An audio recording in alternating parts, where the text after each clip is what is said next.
Arav, is lashon hara here sin for non-Jews? If so, that means that they have to confess their wrongdoings to people they spoke to.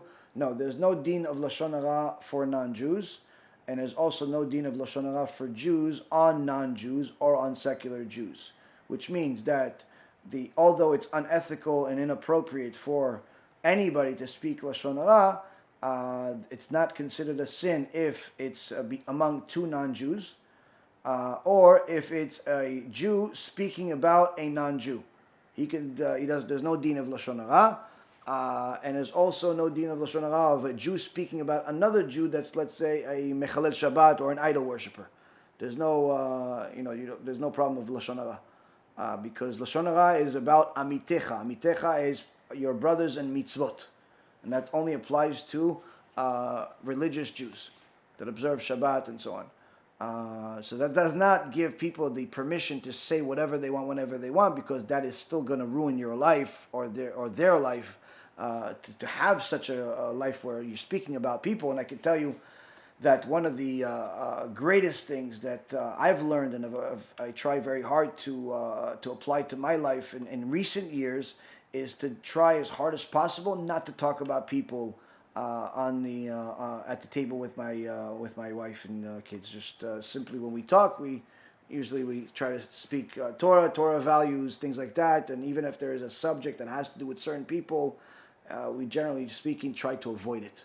And if there's a need to speak about something, it's usually not at the dinner table. It's a different setting altogether. But it's important for a person to try to avoid speaking about specific people, especially when it generally doesn't give any benefit to the speaker or the listener. This is the reason why there's a harsh sin for Jews that do it, to speak lashon hara. But if you're trying to warn people, that's, again, even if it's on a person that looks religious, it's allowed. If you're warning people, let's say if this person is a thief, or this person is a rapist, or this person hurts people in some way, even if he's religious, you're allowed to say lashon hara about him. There's no lashon hara about him. You're warning people. Now, again, it has to be specific for what is relevant to that person. Somebody asked me the other day, can I warn a woman that is interested in such and such person in the community, who everyone knows is a religious person. He's like I could say even a mini celebrity. Don't ask me for the names, please. I'm not going to tell you. But the point is, he's supposedly a mini celebrity, and in the religious world. And there's a woman that's interested in meeting this guy, and maybe getting married and so on. I think they even went on several dates or whatever.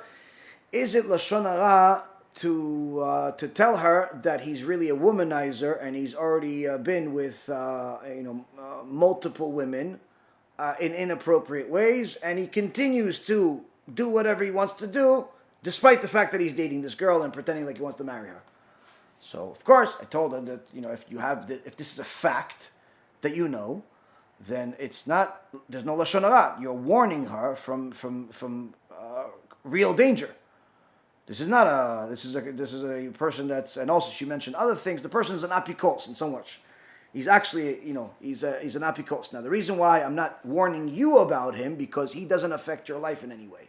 So there's no reason for me to warn you about him. None of you are going to marry him or ever probably encounter anything that he does.